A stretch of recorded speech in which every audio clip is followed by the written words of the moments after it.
سے بالکل بھی انکار نہیں کیا جا سکتا ہے کہ امریکہ جنگی میدان میں بہت کمزور ہے اور امریکہ کی فوج بہت کمزور ہے۔ صحیح سے تو کسی سے اس کا آج تک مقابلہ ہی نہیں ہوا تھا نا، اور وہ میدانی جنگ تو لڑ ہی نہیں سکتا ہے۔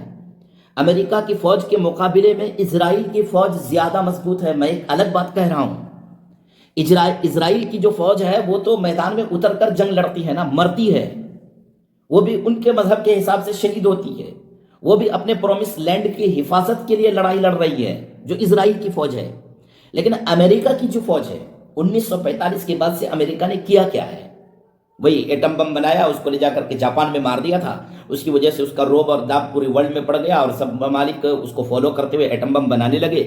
جس نے بھی ایٹم بم بنایا اس نے اختلاف کیا شروع میں، بعد میں اتفاق کر لیا۔ طاقت سے ڈرتا ہے، روس سے روزانہ بات کرتا ہے، پوتین سے ڈرتا ہے، پوتین کو دوست بولتا ہے، پوتین کا تیل روکتا ہے، پھر پوتین کا تیل کے بارے میں کہتا ہے کہ انڈیا پوتین کا تیل خرید سکتا ہے۔ چائنا سے اس کی گفتگو چلتی ہے، چائنا کے مال اس کی مارکیٹ میں بکتے ہیں، چائنا کے اوپر اس نے ٹیرف لگایا، اٹھا کر چائنا نے اس سے ڈبل اس کے اوپر ٹیرف لگا دیا، ڈر گیا۔ ڈرپوک لوگ ہیں۔ اب ایران کے ساتھ اس کی جنگ ہو رہی ہے، کتنے فوجی ان کے مرے ہیں؟ بہت کم، 17 سے 18، اتنے ہی فوجی اس کے مرے ہوں گے۔ اور کتنے زخمی؟ 290 کے آس پاس بتا رہے ہیں، ان کا جو وزیر جنگ ہے وہ بتا رہے ہیں کہ 290 کے آس پاس ان کے زخمی ہوئے ہیں، جبکہ زیادہ ہوئے ہوں گے، چھپا رہے ہیں وہ۔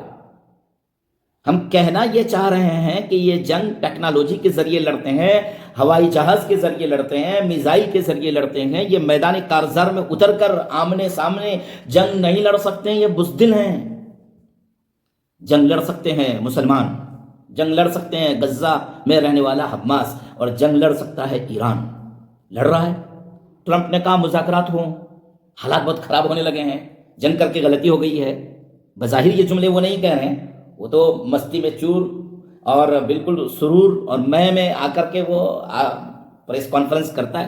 اس نے کہا کہ وہ جنگ بند ہو، ایران نے کہا کیسے بند ہو، ٹرمپ نے کہا یہ شرائط ہے، ایران نے کہا کوئی شرائط منظور نہیں ہے، ہماری طرف سے شرط ہے کہ ابھی تک ہمارا جتنا نقصان ہوا ہے اس کی بھرپائی کرو، وہ تاوان بھرو، ڈنڈ دو۔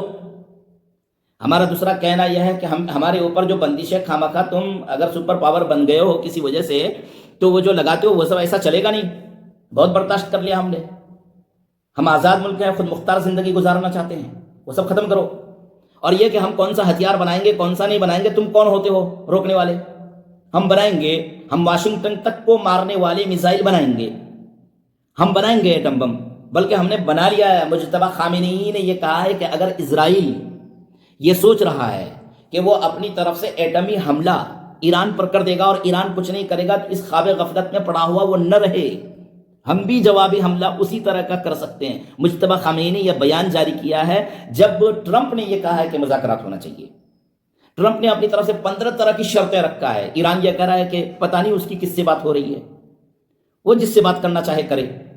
وہ سعودی عرب نے پاکستان کو لگایا ہے اور پاکستان امریکہ سے بات کر رہا ہے، اور امریکہ نے پاکستان کو 15 طرح کی شرطوں دیا ہے۔ اسٹیو وٹکوف، جریڈ کشنر اور مارکو روبیو، تینوں یہودی، اس کا داماد یہودی، ایک بلڈر ہے وہ یہودی، اسٹیو وٹکوف جو وہاں کا سفیر بنا ہوا ہے، ایلچی بنا ہوا ہے مشرق وسطیٰ کا، کہ مشرق وسطیٰ میں جا کر کے وہ اپنے پیسے انویسٹ کرے گا، غزہ کو دوسرا دبئی بنائے گا، وہاں پر ایک بڑے بڑے بلڈنگ کھڑا کرے گا، اسی وجہ سے تو یہ سب جنگ ہو رہی ہے۔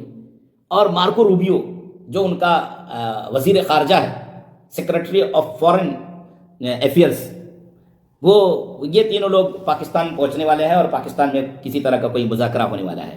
لیکن ایک طرف یہ مذاکرات کے جو باتیں ہیں یہ سب چلتی ہیں، خامخواہ کی باتیں چل رہی، دوسری طرف جنگ چل رہی ہے۔ جنگ میں ایران نے زبردست طریقے سے اسرائیل پر حملے کیے ہیں، اسرائیل کے صفت پر میزائل گرا ہے، لوگ زخمی ہوئے ہیں، 12 سے 17 لوگ زخمی ہوئے ہیں۔ حیفا کے تیل ریفائنری کے قریب میں ان کا رافیل کا کوئی ڈیفنس فیکٹری ہے، وہاں پر زبردست حملہ ہوا ہے۔ یروشلم پر حملہ ہوا ہے، دھماکے ہوئے ہیں۔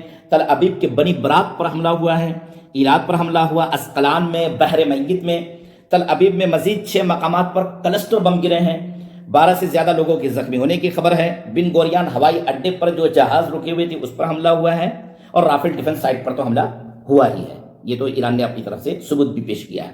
تو اسرائیل پر زبردست تابڑتوڑ خطرناک حملے جاری و ساری ہیں۔ ایران کہہ رہا ہے کہ تم مذاکرات کرنا ہے ٹرمپ صاحب آپ کریے، اور جس سے کرنا ہو اس سے کریں. ہمارے یہ شرائط ہیں, ان شرائط کو اگر آپ قبول کر رہے ہیں تو ٹھیک ہے, ورنہ پھر ہم اپنی طرف سے جو حملے کرنے ہیں وہ کرتے رہیں گے. مشرق وسطیٰ کو بھی چھوڑا نہیں گیا. عراق کے اربل پر حملہ ہوا ہے, چونکہ کل عراق میں ان کے سپورٹ جو گروپ تھا, ایران کا سپورٹ جو گروپ تھا, اس گروپ کے جو ایک کمانڈر ان چیف تھا اس کو مار دیا, تو اس کے بدلے میں ایک لمبی بلڈنگ میں آگ لگ گئی. وہاں پر امریکہ کا کوئی فوجی چھپا ہوگا. کویت کے ایئرپورٹ پر حملہ ہوا ہے, آگ لگ گئی ہے. اردن کے دارالحکومت پر حملہ ہوا ہے. سعودی عرب نے بیلسٹک میزائل مار گرانے کا دعویٰ کیا ہے, یعنی سعودی عرب پر حملہ ہوا تھا. سعودی عرب کا یہ بات واضح رہنی چاہیے کہ سعودی عرب کا جو ڈیفنس سسٹم ہے وہ قدرے مضبوط ہے, اور سعودی پر یہ زیادہ حملہ بھی نہیں کرتے, لیکن بیلسٹک میزائل وغیرہ مارا تھا اور اس کو گرایا. بحرین میں مراکش کے ٹھیکیدار ہلاک ہوئے ہیں, UAE کے 5 اہلکار زخمی ہوئے, یعنی بحرین پر بھی حملہ ہوا ہے. مشرق وسطیٰ پر بھی اسرائیل کا حملہ ہو رہا ہے, یعنی امریکہ پر. مشرق وسطیٰ پر حملہ ہونے کا مطلب ہے امریکہ کے جو وہاں پر فوجی رکے ہوئے ہیں, یا امریکہ کے جو جہاز ہے, یا امریکہ کا جو ڈیفنس سسٹم ہے, ریڈار سسٹم ہے, اس پر حملے ہوئے ہیں. اور اسرائیل پر تو تابڑتوڑ خطرناک حملے رات کو بھی اور کل دوپہر کو بھی ہوتے رہے ہیں. لہذا حملے ایران کی طرف سے جاری ہیں اور ایران پر بھی حملے جاری ہیں.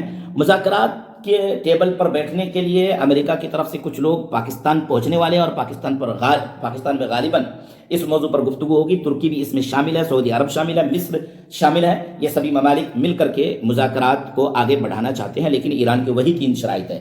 شرط نمبر 1, تاوان بھرو, ڈنڈ دو ابھی تک کا جو نقصان ہوا ہے. شرط نمبر 2, ہم پر خامخواہ کی جو بندشیں لگاتے ہو وہ سب ختم کرو, نہیں کرو گے تو ہم مذاکرات کے ٹیبل پر بیٹھنے کے لیے بالکل تیار نہیں ہیں. اور شرط نمبر 3, ہم کون سا ہتھیار بنائیں گے کون سا نہیں بنائیں گے, تم اس سلسلے میں گفتگو کرنے والے نہیں ہوتی ہو. ٹرمپ نے ابھی یہ کہا ہے پریس کانفرنس کرتے ہوئے کہ ایران کی طرف سے پیغام آیا ہے کہ ہم جوہری ہتھیار نہیں بنا رہے, اور پرانا اعلان ہے, تم خامخواہ اس کو لے کر کے پھر اچھلنے لگ گئے ہو. ٹرمپ جو پھر اچھلنے لگ گیا ہے, تو ٹرمپ کی عادت ہے, وہ ایک غیر مناسب انسان کو امریکہ کے غیر مناسب لوگوں نے, اب یہ کہنا مناسب ہوگا کہ امریکہ کے غیر مناسب لوگوں نے ایک غیر مناسب انسان کو امریکہ کا صدر بنا دیا, جس کو جوکر بنا کر کے اسرائیل استعمال کر رہا ہے, چونکہ ایپسٹین فائلز میں اس کا نام ہے, اور بس دماغ معروف ہے اس کا. اللہ تعالیٰ پورے ورلڈ کی ایسے لوگوں کی قیادت اور سیادت سے حفاظت کرے, اور پورے ورلڈ میں امن و امان اور ترقی کے فیصلے فرمائے. السلام علیکم ورحمۃ اللہ.